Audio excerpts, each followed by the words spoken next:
Hello students,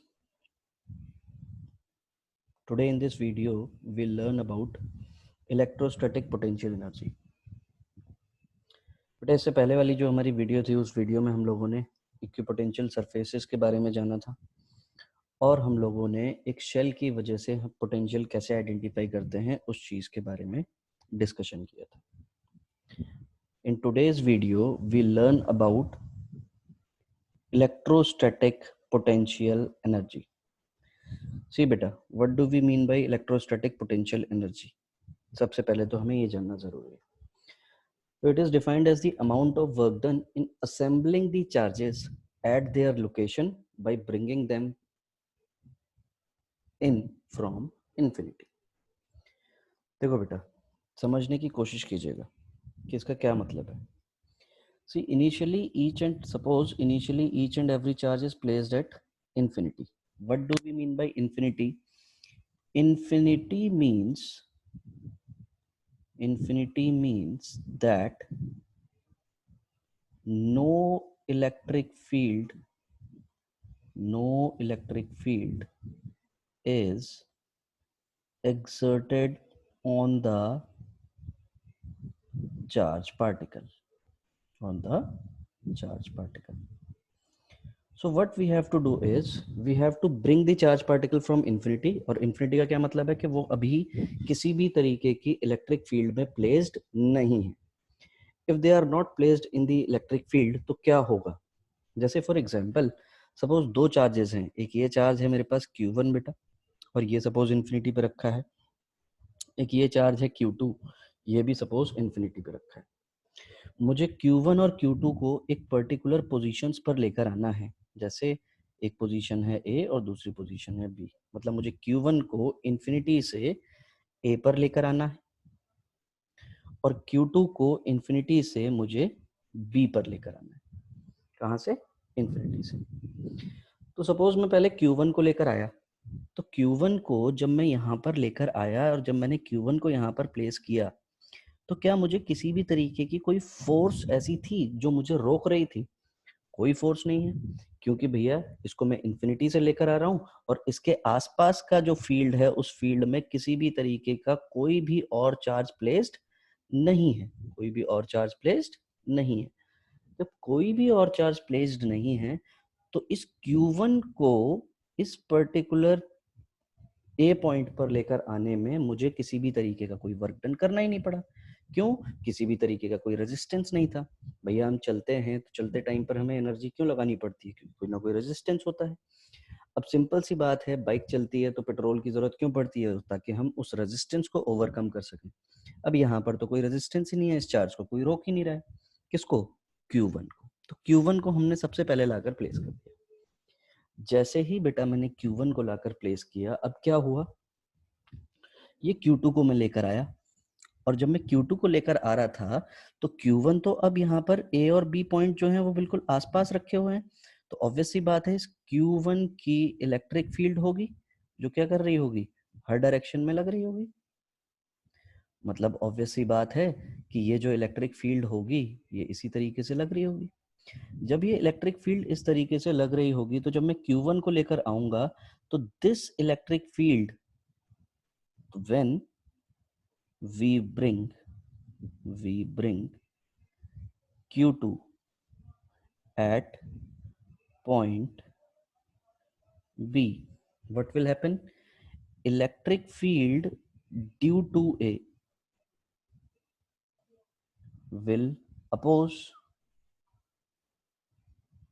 Q2. So we have to do some work against the electric field. और कितना होगा भैया? तो एक स्टेटमेंट हमने पढ़ी है बेटा जिसको हम बोलते हैं पोटेंशियल क्या होता था? Amount of work done in bringing a unit positive charge. अब मैं इस यूनिट पॉजिटिव चार्ज को इन्फिनिटी से एक पर्टिकुलर पोजीशन पर लेकर आ रहा हूँ. किसके सराउंडिंग में? Q1 के सराउंडिंग में. तो मुझे एक वर्क डन करना पड़ेगा, यानी कि अगर मुझे यहाँ पर पोटेंशियल लिखना पड़ेगा तो potential will be W upon Q2, क्योंकि मैं किसको लेकर आया, Q2 को लेकर आया। अब W इज इक्वल टू कितना हो जाएगा बेटा, Q2 इंटू V, क्योंकि मेरे लिए अब यहाँ पर टेस्ट चार्ज क्या है, मेरे लिए टेस्ट चार्ज Q2 है। Q2 amount of work done in bringing a unit positive charge from infinity to B point। तो भैया V कितना लग रहा है, कितना पोटेंशियल एक्सर्ट कर रहा है कौन, Q1 कितना पोटेंशियल लगा रहा है। तो अगर मैं यहाँ पर V ड्यू टू Q1 की बात करूं और मैं इस डिस्टेंस को A और B के बीच की ये जो डिस्टेंस है, इस डिस्टेंस को अगर मैं R मान लूं, ये डिस्टेंस कितनी है R, तो ऑब्वियस सी बात है V due to Q1 will be Q1 upon 4 pi epsilon naught R, इतना ही होगा। तो वर्क डन कितना हो गया, तो work done will be equal to Q1 Q2 upon 4 pi epsilon naught R, 4 pi epsilon naught R। तो this will be the amount of work done, जिसकी वजह से हम क्या कर पाएंगे, दो चार्जेस को आसपास में प्लेस कर पाएंगे। इतने अमाउंट का हमें क्या लगेगा, वर्क लगेगा, क्योंकि जब हम इस Q1 को जब हम प्लेस कर रहे थे तो वर्क डन कितना था, 0 था, क्योंकि कोई no electric field was there, और जब कोई इलेक्ट्रिक फील्ड नहीं थी तो कोई अपोजिशन नहीं था, तो कोई वर्क डन नहीं हुआ था। लेकिन यहाँ पर तो अब हमें वर्क डन देखने को मिला, यानी कि Q1 और Q2 को A और B पॉइंट पर प्लेस करने के लिए R डिस्टेंस पर जो मुझे वर्क करना पड़ा, that work is Q1 Q2 upon 4 pi epsilon naught R। और ये जब हमने बिल्कुल फर्स्ट लेक्चर हमने इलेक्ट्रोस्टैटिक पोटेंशियल का पढ़ा था, तो हमने वर्क डन का यही फॉर्मूला पढ़ा था। आगे चीजें समझने की कोशिश कीजिएगा बेटा। अगर मान लीजिए 3 चार्जेस को मुझे प्लेस करना है आसपास, कैसे, जैसे मान लीजिए एक चार्ज है ये Q1 इन्फिनिटी पर रखा हुआ है, एक चार्ज है ये Q2 ये भी इन्फिनिटी पर रखा हुआ है, एक चार्ज है सपोज ये Q3 और ये भी कहाँ रखा हुआ है, इन्फिनिटी पर रखा है। ये सब इन्फिनिटी पर है तीनों चार्जेस। इन्फिनिटी का मतलब क्या है, एक दूसरे के ऊपर कोई भी क्या नहीं लगा रहा है, मतलब ये किसी भी की भी फील्ड में नहीं रखे हुए। और मुझे क्या करना है, मुझे इनको 3 पॉइंट्स पर, अलग अलग 3 पॉइंट्स पर लाकर प्लेस करना है। तो जब मैं इस Q3 को लाकर, सपोज मैंने Q1 को पहले प्लेस किया क्योंकि भैया सीरियल नंबर Q1 का पहले है, तो Q1 को प्लेस किया A पॉइंट पर। अब समझने की कोशिश कीजिएगा, अपने दिमाग में एक बात अब बिल्कुल फिट करनी है कि इन लोगों की यारी दोस्ती, ये सब एक दूसरे के ऊपर जो भी चार्जेस होते हैं वो एक दूसरे के ऊपर फोर्स लगाते हैं। उस फोर्स को ओवरकम करने के लिए हमें वर्क डन करना पड़ता है। तो हम यहाँ पर सीधे सीधे एक चीज लिख सकते हैं, each and every charge exerts force on other charge, so for placing any charge in the field of other charge, external work is to be done. External work is to be done, and that work done is electrostatic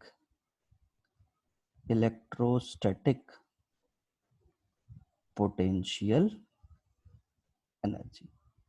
very important बात, इस बात को बस ध्यान रखना है। अब इस बात को जब ध्यान रख लेंगे, अब जो मैं कंसेप्ट समझा रहा हूँ, तो भैया सिंपल सी बात, यहाँ पर भी हमने वही काम किया था। पहले जब कोई भी ये पूरा मैदान जो ये था वो बिल्कुल साफ था। Q1 को जब मैंने लाकर प्लेस किया तो मुझे किसी भी तरीके का कोई वर्क डन नहीं करना पड़ा। क्यों नहीं करना पड़ा भाई, सिंपल सी बात, कोई इलेक्ट्रिक फील्ड है ही नहीं, किसी के अगेंस्ट मुझे काम करना ही नहीं है। लेकिन जब मैं इस Q2 को लेकर आया, तो Q2 को लेकर जब मैं आया तो इसकी फील्ड ने इसको अपोज किया, इसको अगर मुझे इसकी फील्ड में रखना है, किसको, इस चार्ज Q2 को अगर मुझे प्लेस करना है, तो ऑब्वियस सी बात है मुझे वर्क डन करना पड़ेगा। और कितना वर्क डन करना पड़ेगा, इतना वर्क डन करना पड़ेगा। और यही वर्क डन हमारा क्या होगा, इलेक्ट्रोस्टैटिक पोटेंशियल एनर्जी होगा, जिसको हम किससे डिनोट कर रहे होंगे, जिसको हम इलेक्ट्रोस्टैटिक पोटेंशियल एनर्जी होगा, जिसको हम किससे डिनोट कर रहे होंगे, जिसको हम रिप्रेजेंट कर रहे होंगे कैपिटल यू से। अब यहाँ पर 3 चार्ज सिस्टम है। कितने चार्ज सिस्टम है? 3 चार्ज सिस्टम। अब मेरी बात ध्यान से सुनना, मतलब हमें यारी दोस्ती करानी है इनकी। ये अभी एक दूसरे को एक पर्टिकुलर पोजीशन पर रुकने नहीं देते हैं भाई। अगर अनलाइक चार्जेस होंगे वो अपनी तरफ खींच लेगा, उस पर्टिकुलर पोजीशन पर उसको रहने नहीं देगा।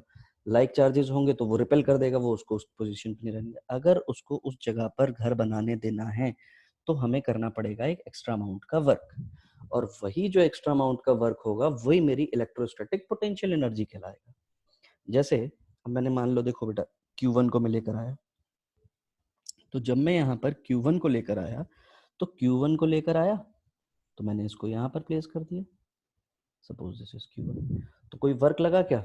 आप खुद से बताओ, ये चार्ज भी इन्फिनिटी पे, ये चार्ज भी इन्फिनिटी पे, कोई इलेक्ट्रिक फील्ड नहीं है, तो Q1 को लेकर आए तो सर कोई वर्क नहीं लगा। ठीक, अब मैंने इस Q2 को प्लेस किया। जैसे ही मैं Q2 को प्लेस करूंगा यहाँ पर, कौन अपोज करेगा? Q1 अपोज करेगा। और जब ये Q1 अपोज करेगा तो सपोज इन दोनों के बीच में जो डिस्टेंस है वो डिस्टेंस मैंने मान ली R12 है इनके बीच में। तो कितना अपोजिशन करेगा? तो वर्क डन इन प्लेसिंग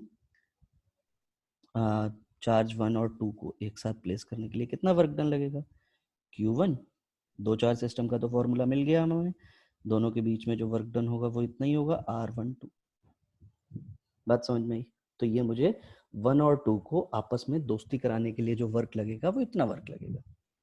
मैंने क्या काम किया, अब इस Q3 को लेकर आया भाई। अब Q3 को जब मैं यहाँ पर लेकर आऊंगा तो इसको भी दिक्कत होगी, किसको? Q1 को। और किसको दिक्कत होगी? Q2 को। तो पहले दोस्ती Q1 और Q3 में करा लें। तो Q1 और Q3 में जो दोस्ती करानी है वो सपोज कितने डिस्टेंस पे करानी है? R13 पे दोस्ती करानी है। तो work done in placing 1 and 3, 1 और 3 को एक साथ प्लेस करने के लिए कितना work done? Q1 Q3 upon 4 pi epsilon not R13। अब इसको भी तो दिक्कत है Q2 को कि ये Q3 क्यों आया। तो Q3 क्यों आया भैया? तो ये क्यों आया, तो इनके बीच में भी दोस्ती करानी पड़ेगी हमें, इनकी भी सुलह करानी पड़ेगी। यानी कि 2 और 3 के बीच में कितना work done? Q2 Q3 upon 4 pi epsilon not R23।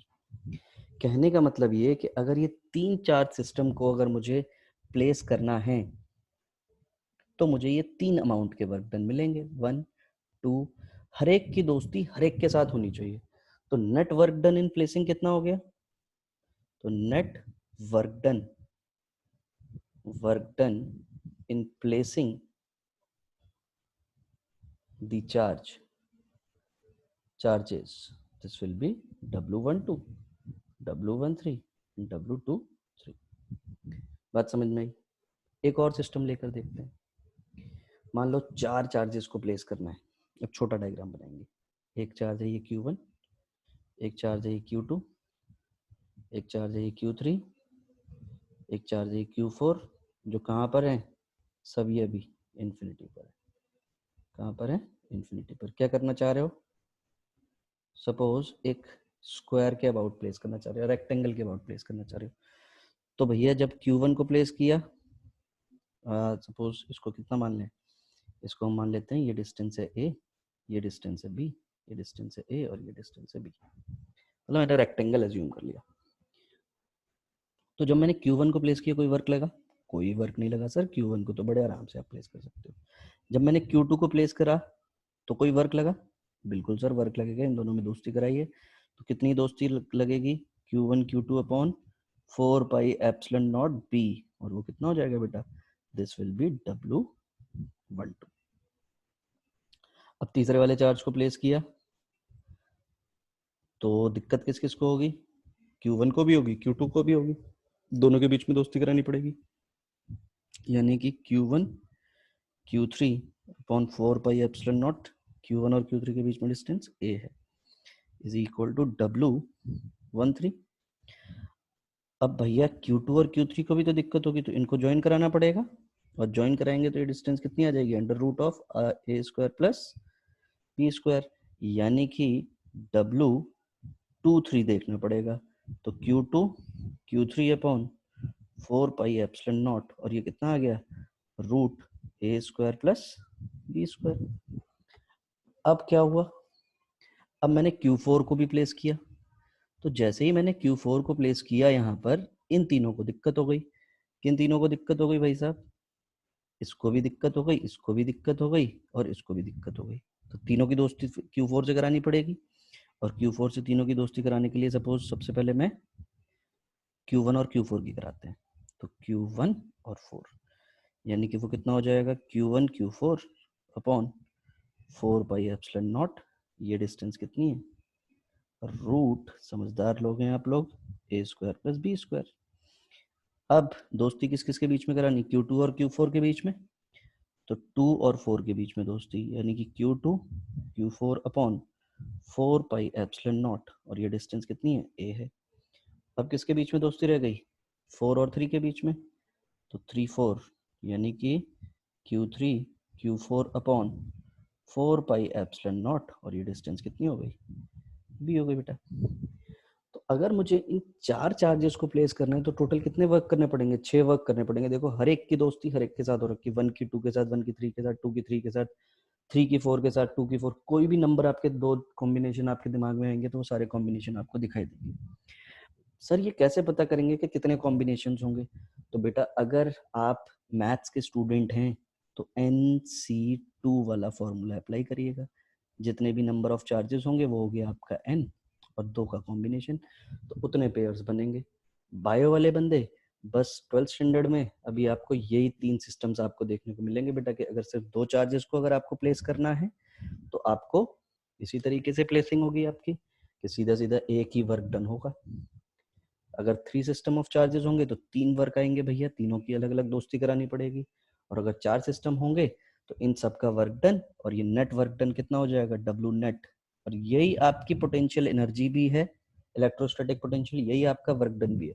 तो अगर आपको इनको प्लेस करने के लिए कोई वर्क डन निकालने को बोलेगा तब भी वही आंसर है, इनको प्लेस करने के बाद इनकी इलेक्ट्रोस्टैटिक एनर्जी पूछेगा, अगर कोई पोटेंशियल एनर्जी पूछेगा तब भी आंसर यही है, यानी कि इन सबको ऐड कर देंगे, यानी कि W12 W13 W23 W14 W24 plus W34, सबको ऐड कर दीजिएगा, और वही आपका क्या हो गया, आंसर हो गया। अब इसमें क्या है, इसमें असेंबल करने की बात हुई है, क्या करने की बात हुई है बेटा, असेंबल, की कोई भी वर्क डन है उसको असेंबल करने में कितना वर्क लगेगा। अब मान लो कि कहीं पर एक सिस्टम रखा हुआ है, एक स्क्वायर सिस्टम रखा हुआ है, ऑलरेडी प्लेस्ड है भैया, पहले ही प्लेस्ड है, Q1 Q2 Q3 Q4, आपने वर्क किया हुआ है, मतलब यहाँ से आपने ताकत लगा रखी है, इसको रोक रखा है, इसको रोक रखा है, इसको रोक रखा है, इसको रोक रखा है, आपने ऑलरेडी बैरिकेटिंग लगा रखी है, आपने डैम बना रखा है भैया कि ये चारों चार्जेस अब कहीं पर भी नहीं हिलेंगे, इनकी यारी दोस्ती बिल्कुल पक्की है। अगर इनकी यारी दोस्ती बिल्कुल पक्की है और कोई मुझसे पूछता है find work done in disassembling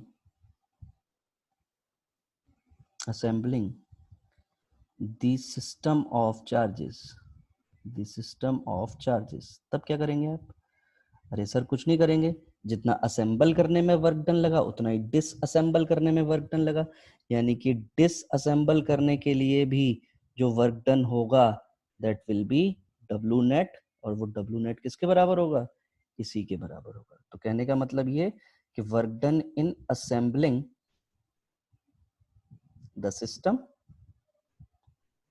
assembling the system will be equal to work done in disassembling the system।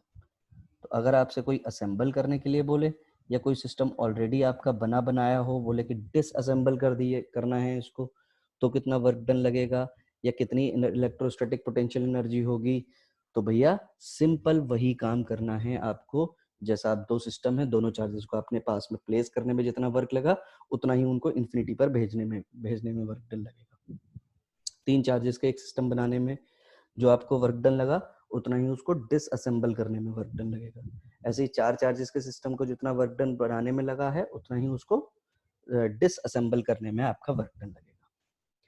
तो ये बात तब हुई जब हम किसी भी एक सिस्टम में जो भी हमारे चार्जेस हैं वो सब चार्जेस इन्फिनिटी पर रखे हैं और हम एक ऐसी पर्टिकुलर जगह पर लाकर उनको प्लेस कर रहे हैं बेटा जहां पर किसी भी तरीके की कोई इलेक्ट्रिक फील्ड नहीं है। लेकिन अगर मान लीजिए कि कहीं पर आपको इलेक्ट्रिक फील्ड दे दी गई हो, क्या दे दी गई हो? इलेक्ट्रिक फील्ड, यानी कि पोटेंशियल एनर्जी अब मुझे निकालनी है। Potential energy in an electric field, in an electric field. ध्यान से समझना बेटा, अगर कहीं पर भी इलेक्ट्रिक फील्ड है तो ऑब्वियस सी बात है उस इलेक्ट्रिक फील्ड में किसी भी चार्ज को प्लेस करने के लिए आपके पास पोटेंशियल होना चाहिए। मतलब ये कि अगर मैं यहाँ पर ध्यान से देखने की कोशिश करूं, सपोज यहाँ पर कोई भयंकर इलेक्ट्रिक फील्ड है, ये रही इलेक्ट्रिक फील्ड, ध्यान से समझिएगा, ये रही हमारी इलेक्ट्रिक फील्ड। एक यूनिफॉर्म भी है या नॉन यूनिफॉर्म, जैसी भी इलेक्ट्रिक फील्ड दी गई है मुझे। अगर मुझे इलेक्ट्रिक फील्ड दी गई है और उस इलेक्ट्रिक फील्ड की वजह से मुझे कोई एक चार्ज को एक पर्टिकुलर पॉइंट पर प्लेस करना है, ये भी इन्फिनिटी पर है, एक Q1 है चार्ज और एक दूसरा चार्ज है Q2। ठीक, समझना। ऐसे 3 सिस्टम हो, 4 सिस्टम हो, 4 चार्जेस हो, 5 हो, 10 हो, सबके लिए यही काम करना है। सपोज इस Q1 को उठाकर, इन्फिनिटी से उठाकर मुझे इसी फील्ड में लाकर प्लेस करना है किसी एक पर्टिकुलर पोजीशन वेक्टर पे, और वो पोजीशन वेक्टर कितना है? Suppose R1 vector. कितना है? R1 vector. तो मैंने क्या काम किया, मैं इसको लेकर आया और इसको लेकर आया और मैंने इसको यहाँ पर प्लेस किया, यानी कि Q1। तो ऑब्वियस सी बात है इस पर्टिकुलर R डिस्टेंस पर ये जो पोजीशन वेक्टर है, इस पोजीशन वेक्टर का, इस पोजीशन वेक्टर पर कुछ ना कुछ पोटेंशियल होगा कि इतना पर्टिकुलर का जब तक पोटेंशियल नहीं होगा तब तक ये चार्ज यहाँ से इधर नहीं बैठ पाएगा। भाई कोई भी इलेक्ट्रिक फील्ड है, मतलब ये बहुत तेज आंधी चल रही है, आंधी अगर चल रही है और मुझे उस आंधी में खड़ा होना है बेटा, तो ऑब्वियस सी बात है ना, कोई भी पोल है या कोई भी वॉल है, उस वॉल को उस आंधी के अगेंस्ट पकड़कर खड़ा होना पड़ेगा। That is called potential. अगर मैं होल्ड कर पाऊंगा तो मैं उस आंधी में सर्वाइव करूंगा, नहीं तो नहीं सर्वाइव कर पाऊंगा। तो this electric field is just like a storm, and if this is a storm and any charge wants to come and stay in this storm, so this charge must have some potential.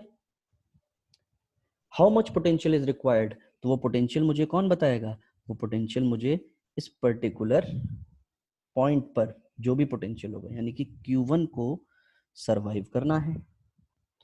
और Q1 को survive कहाँ करना है? Q1 को survive करना है जो भी पोटेंशियल होगा कहाँ पर? R1 वेक्टर पे। यही तो वर्क डन होगा भाई। Work done is equal to क्या होता है? Q इंटू वी। What is V? जो भी V इस R1 पोजीशन वेक्टर पर होगा, तो वो हमने कितना मान लिया कि यहाँ पर जो पोटेंशियल है वो पोटेंशियल R1 वेक्टर है। बात समझ में आई? एक चार्ज था जो इन्फिनिटी पर प्लेस था। अगर ये फील्ड नहीं होती तो पीछे वाला जो हमने केस अभी पढ़कर आए बेटा, वही सेम केस लग जाता। लेकिन अब यहाँ पर क्या है, यहाँ पर ये चार्ज ऑलरेडी एक फील्ड में आना चाहता है। जिस भी फील्ड में आना चाहता है तो ऑब्वियस सी बात है ना, यहाँ पर कहीं ना कहीं चार्जेस रखे हुए होंगे, और अगर ये चार्जेस रखे होंगे तो ये इसको आने के लिए अपोज करेंगे। कितना अपोजिशन करेंगे? तो वो इतना अपोजिशन करेंगे। यही तो पोटेंशियल है कि अगर इस अपोजिशन को झेल सकते हो तो ये चार्ज यहाँ पर स्टे होगा। तो वही आपका क्या है? पोटेंशियल। तो पोटेंशियल एट R1 वही आपको लिखना पड़ेगा, पोटेंशियल एट R1 लिख दिया। आपने अब Q2 को लाकर प्लेस किया, और जैसे ही आपने Q2 को लाकर प्लेस किया, कितने डिस्टेंस पर? R2 वेक्टर पे। तो ऑब्वियस सी बात है वर्क डन कितना होगा? Q2 VR2 vector. ये एक और दूसरा वर्क डन होगा। ठीक है, तो यानी कि this is the work done. Infinity से कहां पर लेकर आए इसको आप? R1 पे। और इसको आप इन्फिनिटी से कहां पर लेकर आए हो? R2 पे। किसको? Q2 को, इसको Q1 को। अब ये दोनों आकर आपस में प्लेस हो गए फील्ड में आकर, अब ये सरवाइव कर रहे हैं। अब सरवाइव करने के बाद ये दोनों भी तो एक दूसरे के ऊपर एक दूसरे को अपोज कर रहे होंगे या फिर एक दूसरे को अट्रैक्ट करने की कोशिश कर रहे होंगे। तो ये जो भी अपोज और अट्रैक्ट करने की कोशिश कर रहे होंगे तो इनके लिए पोटेंशियल क्या हो जाएगा? तो इनके लिए जो हमारा पोटेंशियल होगा उस पोटेंशियल को हम कैसे लिख पाएंगे? जो भी यहाँ पर वेक्टर होगा और वो वेक्टर कितना होगा R12, यानी कि work done in assembling these two charge in the field Q2 upon 4 pi epsilon not R12 vector. तो टोटल नेट वर्क डन कितना चाहिए फील्ड में? तो बेटा यहाँ पर ये कंसेप्ट आपको ध्यान रखना है कि जब कभी भी कोई इलेक्ट्रिक फील्ड होगी तो हर एक पॉइंट का अपना अपना पोटेंशियल होगा। उस पोटेंशियल पर लाकर किसी भी चार्ज को आप प्लेस करेंगे तो उस चार्ज को उसके पोटेंशियल से जब आप मल्टीप्लाई करेंगे तो उतना उसके अगेंस्ट आपको वर्क डन करना पड़ेगा, उतना उसके अगेंस्ट आकर आपको वर्क डन करना पड़ेगा। जब आपने उनको प्लेस कर दिया इस फील्ड में आकर वो प्लेस हो गए, प्लेस होने के बाद ये एक दूसरे को भी तो क्या कर रहे होते हैं? अपोज कर रहे होते हैं। तो कितना अपोजिशन? इतना। तो यानी कि नेट वर्क डन कितना हो गया? Net work done will be Q1 V1 VR1 vector, जो भी पोटेंशियल होगा उस पर्टिकुलर पोजीशन पे, जो भी पोटेंशियल होगा उस पर्टिकुलर पोजीशन पे, प्लस जो हमारी नॉर्मल कहानी होती थी वो तो चलती ही रहेगी R12 वेक्टर। लेकिन अगर मान लीजिए 3 चार्जेस प्लेस करने होते, फॉर एग्जांपल एक और चार्ज है Q3, इसको प्लेस करता तो कहानी क्या हो जाती?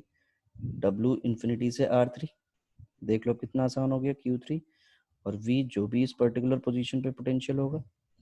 वर्क डन 2 और बढ़ जाते भाई साहब। ये जैसे Q3 आएगा इसको भी दिक्कत होगी और इसको भी दिक्कत होगी, यानी कि Q1 Q3 upon 4 pi epsilon not R13, और दूसरा वर्क डन कितना हो जाएगा? Q2 Q3 upon 4 pi epsilon not R23 vector. तो इन सबको आप ऐड कर रहे होंगे तो ऐसे ही 4 सिस्टम होंगे। तो ये कहानी तो पहले की है, प्लस इलेक्ट्रिक फील्ड की वजह से ये कहानी और है। तो आई थिंक आपको पोटेंशियल एनर्जी समझ में आई बेटा कि पोटेंशियल एनर्जी बेसिकली होती क्या है।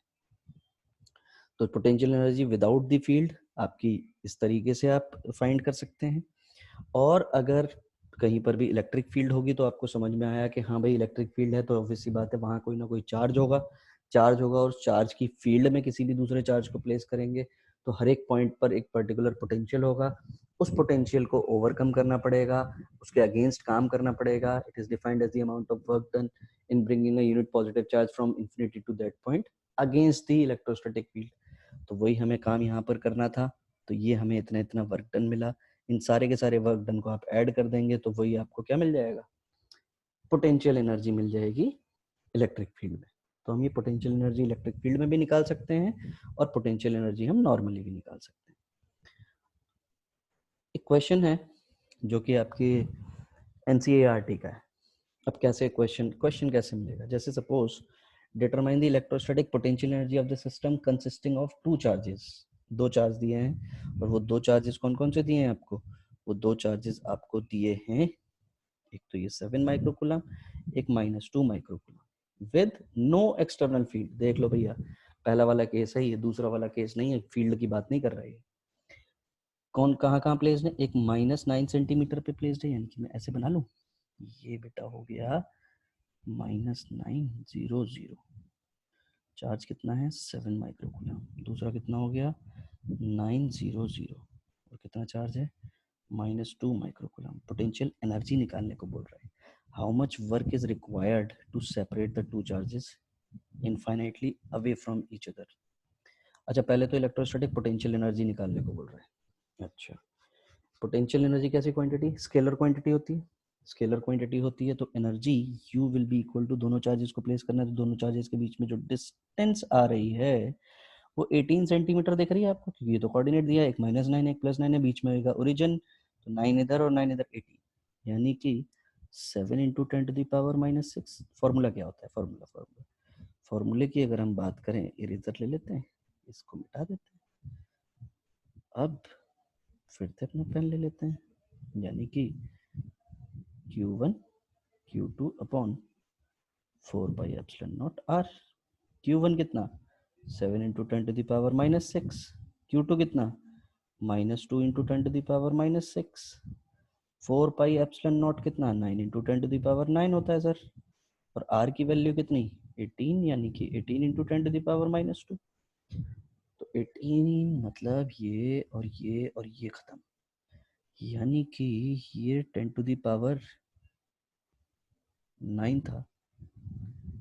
कितना था ये 10 टू द पावर 9 है कि नहीं। तो जब ये 10 टू द पावर 9 है, ये 12 है, ये ऊपर जाएगा तो 11 होगा, यानी कि ये आ गया बेटा -0.7 जूल। क्लियर हो गई बेटा बात। अब हमें क्या करना है, इन्हें सेपरेट करना है। ये पहला पहला पहला वाला क्वेश्चन डील हो गया, इजी था। सेकंड क्वेश्चन डील करते हैं। How much work is required to separate the two charges infinitely away from each other. अच्छा, अब मुझे क्या करना है, फाइनल पोजीशन क्या है इन्फिनिटी। अब इन्हें सेपरेट करना है, इन्फिनिटी पर ही होंगे भैया ये सेपरेट। तो u final minus u initial, तो u फाइनल कितना हो गया 0, और इनिशियली एनर्जी कितनी है इनके पास 0.7, तो ये कितना आ गया 0.7 जूल। समझ गए मेरी बात। यहाँ पर हम क्या कर रहे थे, u फाइनल मतलब वही हमें निकालना है, और u इनिशियल, इनिशियली वो कहाँ पर है इन्फिनिटी पर, और यही हमारा क्या था वर्क डन था, और यही हमारी एनर्जी थी। तो इसलिए यहाँ पर 0, इसलिए नेगेटिव आया था, और यहाँ पर ये क्या आ गया हमारा u final minus u initial, हमें वैल्यू मिल गई। नेक्स्ट अगर हम बात करें तीसरे वाले क्वेश्चन की, समझ रहे हैं ना आप मेरी बात। सेपरेट करने के लिए फाइनली कहाँ जाना है, फाइनली इन्फिनिटी पर जाना है, इन्फिनिटी पर जाना है। इनिशियली अभी एनर्जी है कितनी, जब ये असेंबल है इतनी एनर्जी है, यही हमने निकाली। कैसे निकाली, फाइनल एनर्जी हमने निकाली, क्योंकि पहले ये इन्फिनिटी पर थे, इन्फिनिटी से हम इनको लेकर लाकर हमने इनको प्लेस किया इस पर्टिकुलर उस पर। तो प्लेस करने में कितनी एनर्जी लगी भैया, इतनी एनर्जी लगी। तो दिस इज फाइनल एनर्जी या एनर्जी इन प्लेसिंग देम। तो एनर्जी इन प्लेसिंग देम पता चल गया, तो दिस इज इनिशियल एनर्जी हो गई। ये फाइनल एनर्जी तो 0 है, तो यानी कि पॉजिटिव है। अब आ जाते हैं हम अपने तीसरे वाले केस पे। अब यही सेम सिस्टम को एक्सटर्नल इलेक्ट्रिक फील्ड में प्लेस कर दिया गया है। किस में प्लेस कर दिया गया है, एक्सटर्नल इलेक्ट्रिक फील्ड में प्लेस कर दिया गया। समझने की कोशिश करते हैं। ये रही मेरी एक एक्सटर्नल फील्ड, और ये जो एक्सटर्नल फील्ड है ये वेरिंग है, E is equal to A1/r² के हिसाब से वेरी कर रही है, ऐसा क्वेश्चन में दिया है।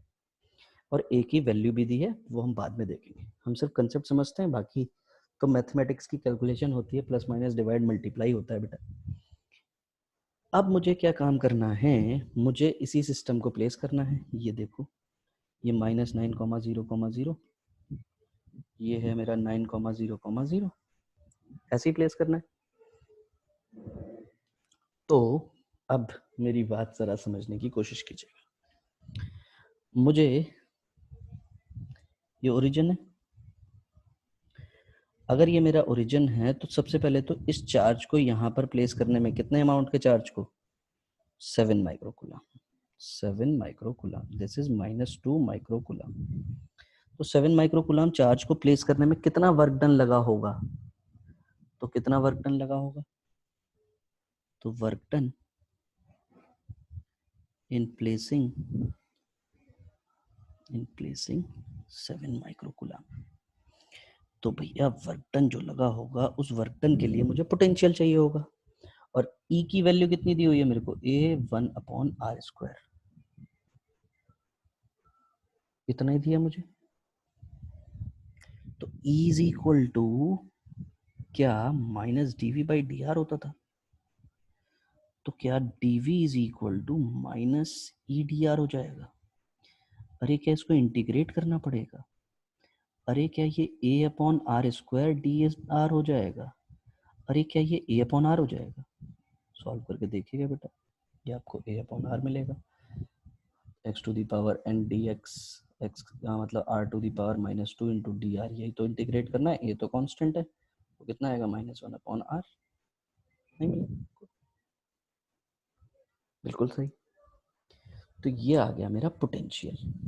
अच्छा, तो इसको प्लेस करना है किसको, 7 माइक्रोकूलम को। तो Q1 into V R1 distance पर। तो Q1 कितना हो जाएगा 7 इंटू 10⁻⁻6 इंटू V कितना है A/R। What is R? 9 centimetre ही तो है। तो 9 सेंटीमीटर है तो मैं उसको क्या लिख सकता हूँ 0.09।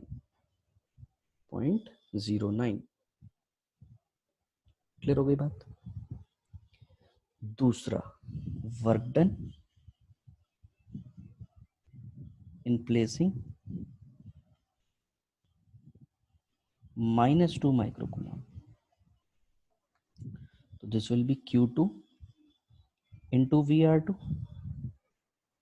ऐसे ही लिखेंगे हम लोग, बिल्कुल सर ऐसे लिखेंगे। Q2 कितना है, Q2 है -2 इंटू 10⁻⁻6 इंटू A/R। कितना है यहाँ पर भी, distance from origin. Basically this is distance from origin. Origin से कितनी डिस्टेंस है, जितना पोटेंशियल इधर होगा उतने पोटेंशियल इधर होगा। तो ये जब मुझे Q1 को प्लेस करने के लिए वर्क डन पता चल गया, Q2 को प्लेस करने के लिए वर्क डन पता चल गया। अब Q1 Q2 को प्लेस करने के लिए वर्क डन कैसे निकालेंगे, W इन प्लेसिंग Q1 Q2। तो वो तो भैया Q1 Q2 अपॉन 4πε0r।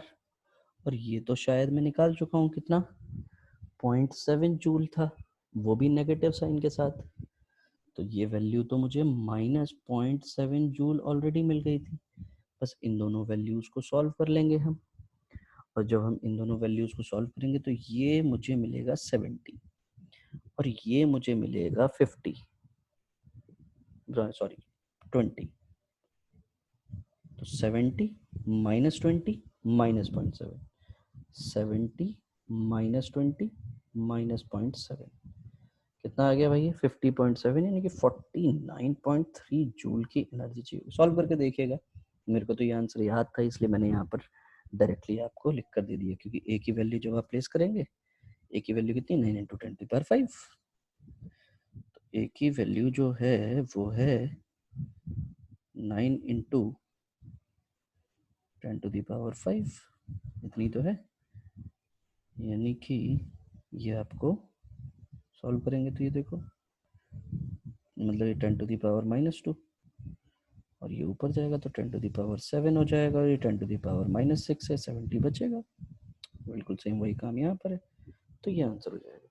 तो इस क्वेश्चन में बेसिकली तीनों ही चीज़ें हैं आपकी, कि नो एक्सटर्नल फील्ड जब दी गई है तब आपको कैसे डील करना है, डिसअसेंबल करने के लिए, सेपरेट करने के लिए कितना होगा। तो भैया अगर ये नेगेटिव आ रहा है तो ये पॉजिटिव, पॉजिटिव आ रहा है तो वो नेगेटिव हो जाएगा। तीसरा क्वेश्चन वही आपके इलेक्ट्रिक फील्ड का, अगर वेरिंग इलेक्ट्रिक फील्ड दी गई है तो this concept is very very important बेटा, जो हम लोगों ने पिछले वाले लेक्चर में पढ़ा था कि E is equal to -dV/dr अपना फॉर्मूला होता है। इस फॉर्मूले को आप अप्लाई करके सीधे सीधे उसको इंटीग्रेट कर पाएंगे, और इंटीग्रेट करके आप पोटेंशियल आइडेंटिफाई कर पाएंगे। क्लियर हो गई बेटा बात। इसी में अब एक कंसेप्ट और रह जाता है आपका डाइपोल रिलेटेड। डाइपोल देखो भैया इलेक्ट्रिक फील्ड में भी था, पोटेंशियल में भी था, तो पोटेंशियल एनर्जी में कैसे छूट जाएगा। तो अब हम जो चीज देखेंगे, एक और क्वेश्चन देख लें, चलो एक और क्वेश्चन देख लेते हैं। अब देखो बेटा, ये बोल रहा है कि 3 चार्जेस, ये यहाँ पर प्लेस है, ये यहाँ पर प्लेस है, ये यहाँ पर प्लेस है। अरे प्लेस कर दिया, तो प्लेस करने के लिए कुछ ना कुछ वर्क डन तो लगा होगा भाई। इन्फिनिटी से आप लेकर आए हैं, तभी तो इनको लाकर असेंबल किया, ये अगर तभी तो ये यहाँ पर रुक पाया है, और तभी अगर ये रुक पाया है, ठीक साहब रुक गया। चलो आगे देखेंगे। साइड जो लेंथ दी गई है वो मुझे L दी गई है, कितनी दी गई है, इक्विलेटरल ट्रायंगल। अगर इन चार्ज को डिस्प्लेस किया तो इस चार्ज को A1 पर, इस चार्ज को B1 पर, इस चार्ज को C1 पर प्लेस किया, तो वर्क डन बताइए इनको शिफ्ट करने में कितना लगा। वर्क डन क्या बताना है हमें, शिफ्ट करने में कितना लगा। अब मेरी बात ध्यान से समझने की कोशिश कीजिएगा। पहले इन चार्जेस को मुझे इन्फिनिटी से अगर मैं यहाँ पर लेकर आया, यहाँ, यहाँ, यहाँ, तो वर्क डन लगा। अगर मैं इनको इन्फिनिटी से लेकर आता यहाँ, यहाँ, यहाँ, तो इनको शिफ्ट करने में कितना वर्क डन लगता? इनिशियल वर्क डन में से फाइनल वर्क डन को क्या कर दिया जाए? माइनस कर दिया जाए। जैसे फॉर एग्जांपल हम एक नॉर्मल सा एक एग्जांपल लेते हैं। क्या एग्जांपल लेते हैं कि मान लीजिए एक बंदे का घर है ये, एक दूसरे बंदे का घर है ये, ठीक। मुझे पहुंचना है सपोज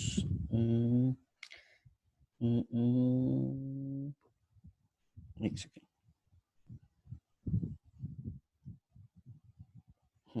सपोज मुझे इस पर्टिकुलर पोजीशन पर पहुंचना है, ये मेरी डेस्टिनेशन है। तो ये बंदा आया और सीधे सीधे यहाँ पर पहुंचा, तो इसने कुछ ना कुछ वर्क डन किया होगा। दूसरे बंदे को भी वहीं पहुंचना है भैया, तो इसने भी कुछ ना कुछ वर्क डन किया होगा, डब्ल्यू डैश। तो कितना एक्स्ट्रा वर्क किया इस बंदे ने, वो कैसे निकाल लेंगे हम लोग? डब्ल्यू माइनस डब्ल्यू डैश, ऐसे ही तो निकाल पाएंगे। इन द सेम वे हमने इन्फिनिटी से ही हम चार्ज को लेकर आ रहे हैं, पहले हम इस पोजीशन पर लेकर आ रहे हैं, फिर वो बोल रहा है इन पोजीशन पर लाने के बाद इनको शिफ्ट करिए इधर। जब इनको शिफ्ट करूंगा मैं तो मुझे कुछ ना कुछ वर्क डन लगेगा, और अगर मुझे कुछ ना कुछ वर्क डन लगेगा तो वो वर्क डन हम कैसे निकालेंगे? तो वो वर्क डन निकालने के लिए हम पहले इनिशियल वर्क डन जो प्लेस करने में ए बी सी लोकेशन पर प्लेस करने में लगा, फिर फाइनली इन्फिनिटी से ही A1 B1 C1 पर जो लगेगा, दोनों को आप माइनस कर देंगे तो वो शिफ्टिंग में लग जाएगा। बात समझ में आई? मतलब ये इस बंदे को, ये वाले बंदे को पहले हम यहाँ पर लेकर आए, फिर यहाँ पर लेकर आए, ठीक। अब मुझसे किसी ने पूछ लिया कि भैया ये यहाँ से इधर पहुँचने में कितना वर्क लगा, तो हम क्या बोलेंगे? भैया यहाँ से इधर जाने में जो वर्क लगा और यहाँ से इधर जाने में जो वर्क लगा, इन दोनों को आप क्या कर दीजिए? माइनस कर दीजिए। फिर से समझने की कोशिश करें। अगर हम जैसे ये एक पोजीशन, ये दूसरी पोजीशन, और ये हमारी डेस्टिनेशन, एक किसी भी चीज़ को उठाकर मैं यहाँ से इधर लेकर आया, फिर मैं उसको उठाकर इधर से इधर लेकर गया, ठीक। ये बंदा पहले स्ट्रेट लेकर गया, तो स्ट्रेट लेकर जाने में कुछ ना कुछ वर्क लगा होगा, ठीक। तो मुझसे कोई क्या पूछ रहा है? मुझसे कोई ये पूछ रहा है कि यहाँ से इधर जाने में कितना वर्क लगा, तो हम क्या बोल पाएंगे? भैया यहाँ से इधर पूरा डेस्टिनेशन कवर करने में डब्ल्यू वर्क लगा, यहाँ से इधर तक लाने में हमें कुछ ना कुछ और वर्क लगा था, डब्ल्यू डैश। तो डब्ल्यू में से डब्ल्यू डैश को माइनस कर दीजिए, वही हमारा नेटवर्क हो गया। तो सिंपल सी बात ये, पहले हम वर्क डन निकालेंगे, work done in assembling charges at A, B and C, और वो कितना हो जाएगा? WAB plus WBC plus WC, तीनों की दोस्ती करानी है भैया, हर एक से। तो ये कितना हो जाएगा? देखो, A और B के बीच में दोस्ती Q 2Q upon 4 pi epsilon not L। B और C के बीच में दोस्ती यानी कि 2Q minus 3Q upon 4 pi epsilon not L। तीसरे और पहले वाले में दोस्ती, C और A में दोस्ती, वो कितना हो जाएगा? Minus 3Q and Q upon 4 pi epsilon not L। ये 2Q स्क्वायर, ये 6Q स्क्वायर और ये 3Q स्क्वायर, तो 3 और 6 9, और ये बाकी सब तो नीचे तो सेम है, यानी कि मैं इसको ऐसे लिख दूं यार, Q square upon 4 pi epsilon not L, और अंदर क्या बच गया? ये 2 माइनस 6 माइनस 3, यानी कि minus 7Q square upon 4 pi epsilon not L। ये वर्क डन लगा इनको ABC पर असेंबल करने में। अब मुझे A1 B1 C1 पर असेंबल करना है, यानी कि W A1 B1 WB1C1 WC1A1, ये वर्क डन निकाल लूँ, ये मेरा फाइनल वर्क डन हो गया, ये मेरा इनिशियल वर्क डन हो गया, ये मेरा इनिशियल वर्क डन, इनिशियली जो इनको प्लेस करने में लगा। तो फाइनल वर्क डन क्या है, this is the final work done. तो final work done will be, अब इनके बीच में जो डिस्टेंस है वो डिस्टेंस कितनी हो जाएगी, ये L/2 है, ये भी L/2 है, तो ये भी L/2 ही होगा, ये भी L/2 होगा, ये भी L/2 होगा। तो मतलब ये कि Q 2Q 4πε0 L/2, 2Q - 3Q 4πε0 L/2, फिर -3Q Q/4πε0 L/2, यही तो होगा। इन्हीं तीनों चार्जेस को आपको प्लेस करना है। जब आपने इन तीनों चार्जेस को प्लेस कर दिया तो ऑब्वियस सी बात है, मुझे यहाँ पर सीधा सीधा दिखाई दे रहा है कि Q/Q²/4πε0 L/2, ऐसे लिख सकते हैं हम लोग, Q², ठीक,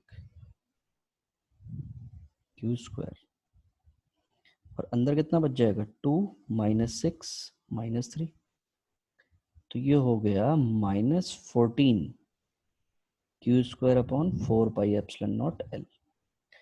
तो नेट वर्क डन इन असेंबलिंग, नेट वर्क डन इन असेंबलिंग कितना हो गया भैया नेट वर्क डन, तो net work done in assembling will be U final minus U initial. What is U final? -14 Q² 4πε0 L, और इनिशियली क्या था, -7 Q²/4πε0 L, यानी कि this will B -7 Q²/4πε0 L, this will be the amount of work done.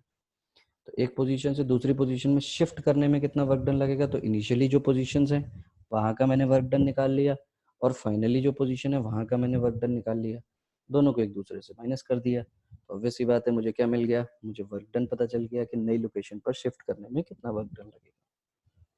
तो इसी तरीके के आपको सिंपल सिंपल क्वेश्चंस मिलेंगे बेटा। इसमें इस क्वेश्चन में आपकी सारी की सारी चीजें थी, और ये जो क्वेश्चन था ये असेंबलिंग वाला क्वेश्चन था। नॉर्मल असेंबलिंग तो आपको पता चल गई, वो तो आपको स्टार्टिंग वाले कंसेप्ट से ही पता चल जाएगी, लेकिन शिफ्टिंग वाले केस में आप क्या कर रहे होंगे, तो शिफ्टिंग वाले केस में आप कुछ इस तरीके से डील कर रहे होंगे। अब जो हम बात करेंगे वो बात करेंगे पोटेंशियल एनर्जी किसकी, डाइपोल की, किसमें, यूनिफॉर्म इलेक्ट्रिक फील्ड में। एक्चुअल में क्या है कि डाइपोल के ऊपर क्या लग रही होती है बेटा, टॉर्क लग रही होती है। जब कभी भी इलेक्ट्रिक फील्ड में प्लेस करते हैं, ऐसा हमने इलेक्ट्रिक फील्ड में पढ़ा था। When a dipole is placed in an electric field, एक फोर्स लग रही है ये, और एक फोर्स लग रही होती है ये। These two forces are equal and opposite and acting on the different line of action. As we can see that forces on the dipole are equal and opposite and acting on different line of action, so they will form a couple and hence exerts torque। तो tau कितना आया था, PE sin theta, यही तो expression मिला था हमें। अब initially the dipole is at an angle of theta, कितने एंगल पर है ये, थीटा एंगल पर है। तो अगर ये थीटा एंगल पर है और मैंने इस डाइपोल को डी थीटा से रोटेट कराया, फॉर एग्जांपल कितने से, डी थीटा से, अगर मैंने इसको डी थीटा से रोटेट कराया, तो रोटेट कराने की वजह से क्या हो गया, रोटेट कराने की वजह से वर्क डन लगा, और कितना work done, small amount of work done. तो भैया मैं सीधे सीधे क्या बोल पाऊंगा, in rotating the dipole by an small angle d theta, by a small angle d theta against the torque acting on it. मैं क्या चाह रहा हूँ भैया कि ये जो पहले टॉर्क लग रही है, ये टॉर्क की वजह से ये घूम रहा होगा, मतलब जैसे कि अभी गर्मी है, फैन घूम रहा है, पंखा घूम रहा है, और पंखा अगर घूम रहा है और मैं उसके अगेंस्ट में अगर मैं फोर्स लगाकर उस पंखे को घूमने से रोकना चाहूँ, तो मुझे क्या करना पड़ेगा, वर्क डन करना पड़ेगा। और वही जो मैं वर्क डन करूंगा, that work done will be stored in as potential energy. तो भैया सिंपल सी बात, डी थीटा के अगेंस्ट टॉर्क एक्ट हो रही होगी, तो D W will be equal to कितना हो जाएगा, टाउ डी थीटा। इसी को मुझे इंटीग्रेट करना है। तो सपोज मैं इसको कहाँ से कहाँ डील करना चाहता हूँ, एक पर्टिकुलर एंगल सपोज थीटा 1 से मैं थीटा 2 रोटेट कराना चाहता हूँ। तो अगर मैं थीटा 1 से थीटा 2 इसको रोटेट कराना चाहता हूँ, तो मुझे नेट अमाउंट का वर्क डन मिल जाएगा कि थीटा 1 से थीटा 2 रोटेट कराने में कितना वर्क डन लगा, है कि नहीं। तो D W will become W, and this will be theta 1 से theta 2, and tau will be PE sine theta, tau will be PE sine theta into D theta. तो पीई तो कांस्टेंट रहने वाला भैया, साइन थीटा का integration जो होता है वो होता है माइनस कॉस थीटा, कहाँ से कहाँ तक, थीटा 1 से थीटा 2 तक। तो ये कितना हो जाएगा, PE minus cos theta 2 plus cos theta 1। देखिएगा अपर लिमिट और लोअर लिमिट प्लेस करके, तो इसको मैं ऐसे लिख सकता हूँ, PE cos theta 1 minus cos theta 2, और यही मेरा क्या आ गया, वर्क डन, और यही क्या आ गई मेरी पोटेंशियल एनर्जी आ गई। क्या आ गई है, potential energy. This work done is stored in the form of potential energy. तो ये चीज़ें लिखना बहुत ज़रूरी है बेटा, कि जब डाइपोल, जब कभी भी कोई भी डाइपोल आप प्लेस करते हैं इलेक्ट्रिक फील्ड में, तो उसके ऊपर टॉर्क लगेगी, और टॉर्क लगेगी तो उसको घुमाने की कोशिश करेगी, और जब वो उसको घुमाने की कोशिश करेगी तो मैं क्या चाहता हूँ, मैं उसको उल्टी साइड में घुमाना चाहता हूँ। जिस भी डायरेक्शन में इलेक्ट्रिक फील्ड उसको घुमाने की कोशिश कर रही है, मैं उसके अपोजिट डायरेक्शन में उसको घुमाना चाहता हूँ।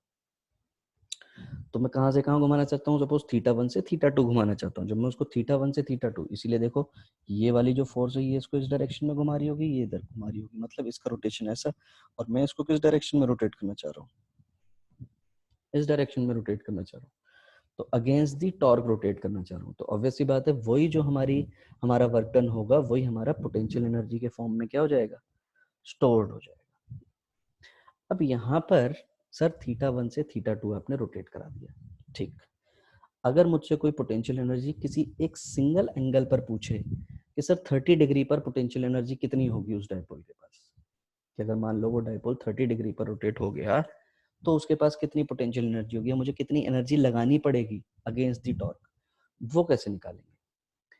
तो यहाँ पर सिंपल सा कंसेप्ट है कि अगर मान ले ये रही अपनी इलेक्ट्रिक फील्ड, ये रहा मेरा डायपोल, अगर ये 90 डिग्री का एंगल हो गया, कितने डिग्री का एंगल, 90 डिग्री का एंगल, तो 90 डिग्री का एंगल हो गया, थीटा 1 मैंने मान लिया 90 डिग्री, और थीटा 2 मैंने मान लिया थीटा है, तो वर्क डन कितना हो जाएगा, PE cos theta 1 minus cos theta 2। तो कॉस थीटा 1 की वैल्यू कितनी हो गई, cos theta 1 is cos 90 minus cos theta, PE cos 90 is 0 minus of cos theta, यानी कि work done is equal to minus PE cos theta, minus PE cos theta. मतलब ये कि initially if the dipole is oriented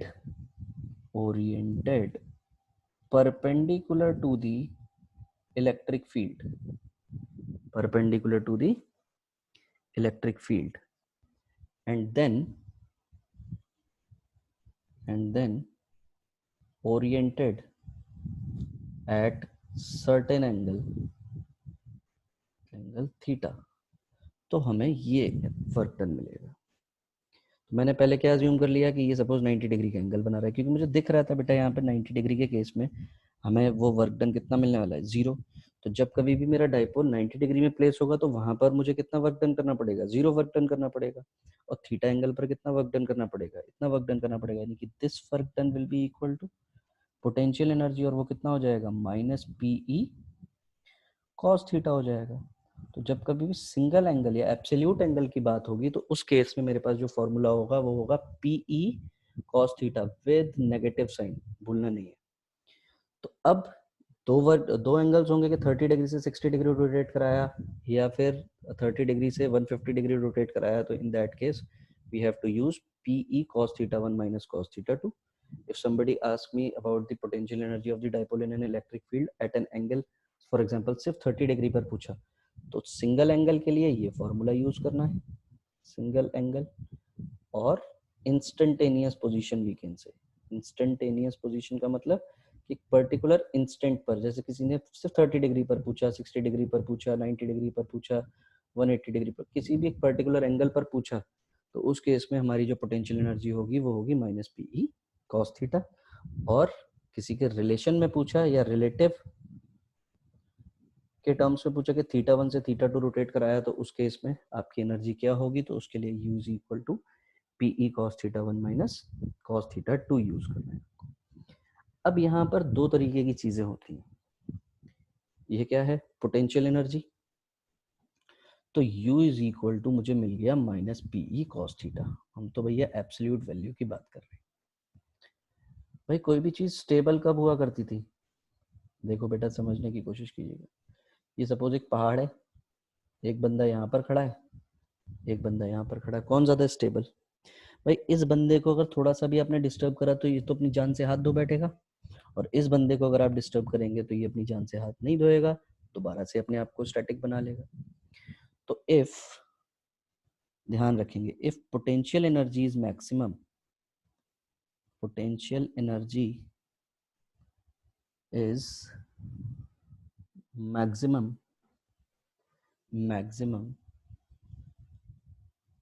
it means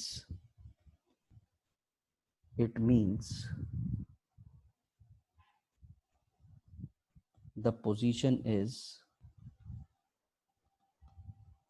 unstable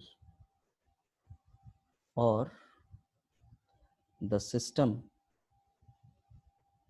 is in unstable equilibrium,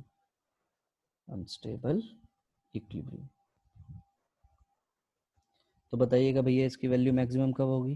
तो theta जब कितना हो जाए 180 डिग्री, cos 180 कितना होता है, cos 180 आई थिंक -1 होता है, तो u की वैल्यू कितनी मिलेगी आपको, प्लस पीई मिल जाएगी। इफ पोटेंशियल एनर्जी मिनिमम हो गई तो पोटेंशियल एनर्जी इज मिनिमम, तो मिनिमम के केस में आपको क्या देखने को मिलेगा, it means the system is in unstable stable equilibrium.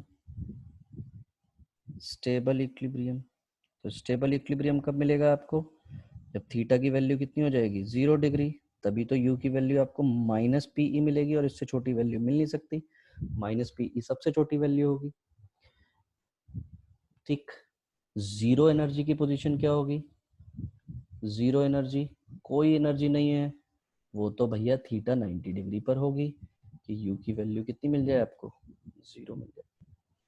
तो भैया सिंपल सी बात ये कि यहाँ पर हमने एक स्टेबल सिंगल एंगल जो इंस्टेंटेनियस वैल्यू निकालने के लिए हमने यहाँ पर एक ऑब्जर्वेशन ली कि इनिशियली डायपोल को हमने ओरिएंट कराया कहाँ से, perpendicular of the electric field से, तो हमें ये फॉर्मूला मिला। तो कहीं पर भी अगर सिंगल एंगल की वैल्यू पूछेगा तो हमें माइनस पी कॉस थीटा लगाना है, और कहीं पर जहाँ कहीं पर भी रिलेटिव पोजीशंस की बात करेगा वहां पर ये फॉर्मूला अप्लाई करना है। स्टेबल इक्विलिब्रियम कब होता है आपको पता चल गया, जब पोटेंशियल एनर्जी मिनिमम होगी, और वो कब होगा, जब थीटा 0 डिग्री होगा। पोटेंशियल एनर्जी मैक्सिमम कब होगी, जब थीटा आपका कितना होगा 180 डिग्री पर, यानी कि थीटा 180, थीटा यहाँ पर मैं लिख दूं, तो थीटा 180 मतलब stable, unstable equilibrium, theta 0 stable equilibrium, और थीटा 90 जीरो एनर्जी। बात ही समझ में। अब सर इन पर बेस्ड क्वेश्चंस कैसे मिलेंगे, जैसे कि सपोज ये क्वेश्चन है, find the amount of work done rotating a dipole of dipole moment. अरे पी की वैल्यू दे दी है साहब, P is equal to 3.2 into 10 to the power -8 coulomb metre from the position of stable equilibrium to the position of unstable. Stable equilibrium की position मतलब theta, this is the stable equilibrium 0 degree, to the unstable equilibrium यानी कि theta 2 is equal to 180 degree, ये unstable equilibrium हो गया। Electric field दे दी है उसने, और वो कितनी दी है 10 टू द पावर 4। तो मुझसे क्या निकालने को बोल रहा है, वो वर्क डन निकालने को बोल रहा है, यानी कि एनर्जी। दो एंगल दिए गए हैं, यानी कि PE cos theta 1 minus cos theta 2, यही वाला फॉर्मूला यूज होगा। पी मुझे पता है, ई मुझे पता है, थीटा भी पता है, तो पी की वैल्यू कितनी है, पी की वैल्यू कितनी है, पी की वैल्यू कितनी है, dipole moment 3.2 into 10 to the power -8, electric field is 10 to the power 4, cos 0 degree से कॉस 180 डिग्री की बात कर रहा है ये, 3.2 into 10 to the power -4, cos 0 is 1 -1, यानी कि ये हो गया 6.4 into 10 to the power -8 unit हो गई जूल। आंसर। नेक्स्ट क्वेश्चन देखते हैं। An electric dipole of length, dipole की लेंथ, तो डाइपोल की लेंथ तो 2a लेते हैं, और 2a कितना दिया हुआ है 4 centimetre. When placed with an axis making an angle of 60 degree, किसके साथ, इलेक्ट्रिक फील्ड के साथ। टॉर्क कितनी लग रही है 4√3 newton metre. Potential energy of the dipole जिसका चार्ज आपको दिया, मतलब डाइपोल के जो चार्जेस दिए गए हैं वो दिया गया एक 8 नैनो कूलम -8 नैनो कूलम, और आपसे क्या निकालने को बोल रहा है, पोटेंशियल एनर्जी। भैया एक ही एंगल दिया है ना क्वेश्चन में 60 डिग्री पर, making an angle of 60 degree, तो u is equal to -pe cos theta, यही होता है फॉर्मूला। अब मुझे इसमें क्या नहीं दिया हुआ है, p तो मुझे पता चल गया -2aq होता है, e मुझे पता नहीं है, cos 60 हो गया साहब। 2a मतलब 4 सेंटीमीटर, यानी कि 4 इंटू 10 टू द पावर -2, और q का मतलब हो गया 8 into 10 to the power nano है, मतलब -9। e मुझे पता नहीं है, cos 60 की वैल्यू होती है 1/2।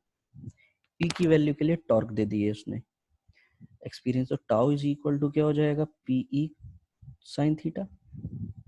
टाउ कितना है 4√3, पी कितना है -4 into 10 to the power -2 into 8 into 10 to the power -9 into E into sine theta कितना है साइन 60, साइन 60 इज √3/2, √3 से √3 कैंसिल हो गया, 4 से 4 कैंसिल हो गया, 2 से ये हो गया 4।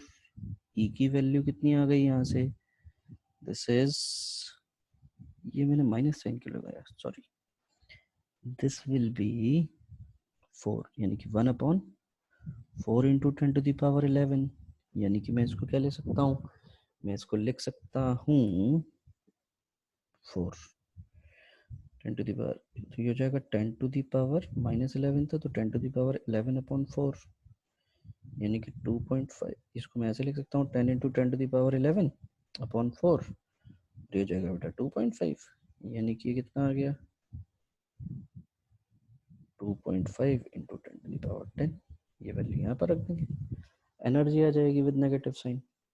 बात समझ में निकाल लें, तो ये E की वैल्यू कितनी आई है यहाँ पर, E की वैल्यू आई है 2.5 into 10 to the power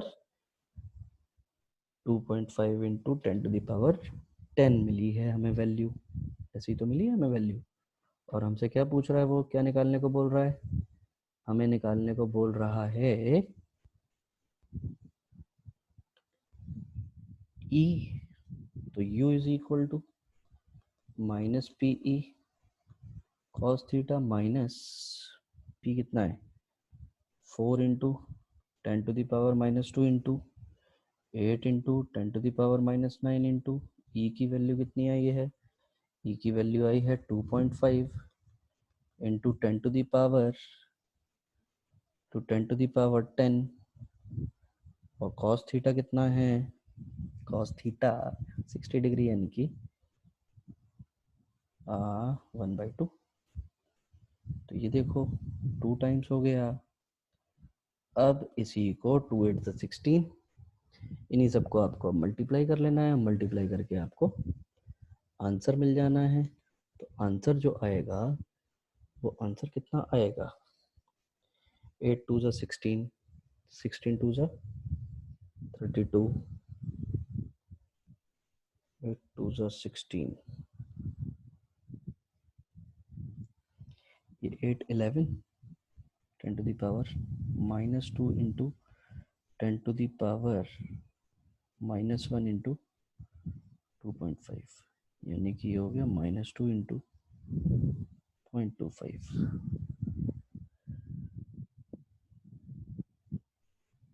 -2 into 0.25,